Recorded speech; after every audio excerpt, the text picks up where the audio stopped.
is Jonathan Gavoni here of Draft Express. We're here with Patrick Beverley at the Tim Grover's Attack Athletics Gym in Chicago.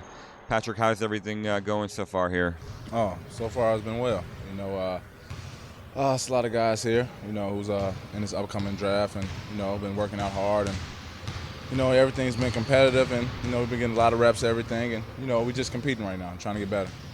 What kind of stuff they have you working on here? It varies, it goes by position-wise. We do a lot of shooting and a lot of conditioning things. So, for point guards, we do a lot of things off pick and roll, dribbling. Basic footwork, just learning. In the beginning stage, it's just about teaching. So we've been learning a lot of new things. So, it's been great though. It's been really fun. How is this different from some of the stuff that you worked on in Arkansas or in the Ukraine? Yeah, it's very different. When I was in Arkansas, I'm preparing for college. When I'm in Ukraine, I was preparing for international ball. When you hear you're preparing for the next level, the NBA. So you have to. Everything has to be quicker. Everything has to be precise. Everything has to be quick and ready to shoot.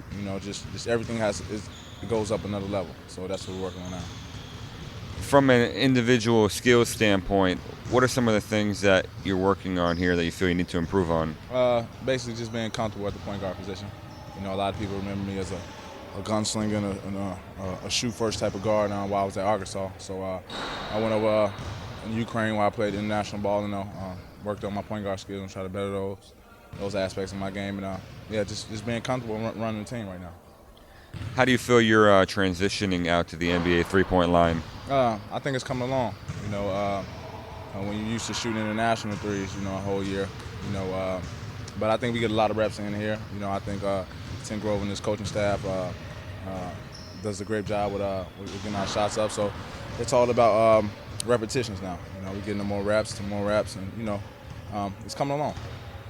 So for people that aren't familiar with your story, can you tell us a little bit about the season you just had? You kind of took a unique path to getting here, a little bit different than some of the other college players here. Yeah, I played a year in Ukraine, play international ball, which I was there with an NBA coach, Bob Dunwald, and an NBA player, Devin Green. Spent some time with the Lakers. So just getting me ready for the NBA. And I made the transition to help me better myself as a point guard. So because me with the frame I have at 6'2", it's kind of impossible for me to be a shooting guard. So I have better aspects of my game. Went over to Ukraine, learned some things. The correct way how to play basketball. And I think it was a blessing in disguise. I enjoyed it a lot. I had a great staff with me, and I'm just here back now, just getting ready for the NBA draft. So Brandon Jennings was in Rome. You were in a slightly less glamorous place. Tell us a little bit about life in the Ukraine. It's interesting. You meet a lot of people. A lot of people don't speak English. I think the whole experience forced me to mature more on and off the court. You see people that don't have as much as you have. And it actually humbles you.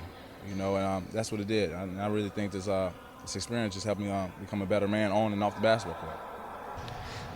Any difficulties in maybe a culture shock or adjusting off the court to life in a different country? Yeah, off the back it was 7 hours ahead. So the time was different. Me coming from college and I wanted to play international ball with guys who are 30, 31. And I just turned 20. So it's the more physical play. The more dead-eye shooters. The correct way of spacing. We have a 24-second shot clock violation. So everything was just different. And it wasn't the culture was like it was really diverse.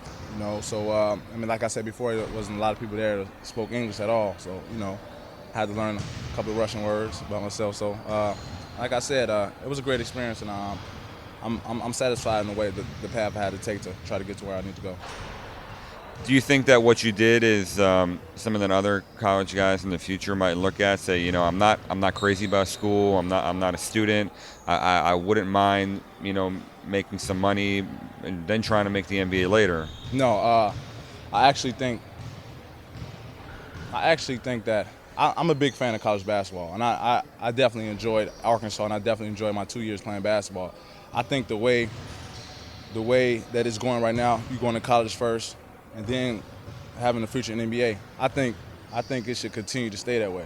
You know, you have to be. It takes a special person to do the things that I'm doing, to do the things that Brandon Jennings doing, to go out and go to another country and try to stay mentally focused, but at the same time try to compete in basketball. I think I enjoy it the way it is now. You know, you have to go to college, and then it was helping you get ready for the NBA. So, like I said, I'm a big fan of college basketball, and I just, you know, I don't change nothing that's not broke. You know, so.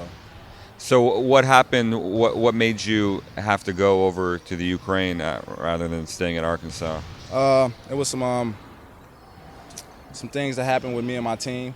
Well, someone from Arkansas was doing papers, you know, was doing me and some of my teammates papers, and basically, you know, instead of ratting my team out, I just said it was just me, you know, and I was forced to have a year of ineligibility.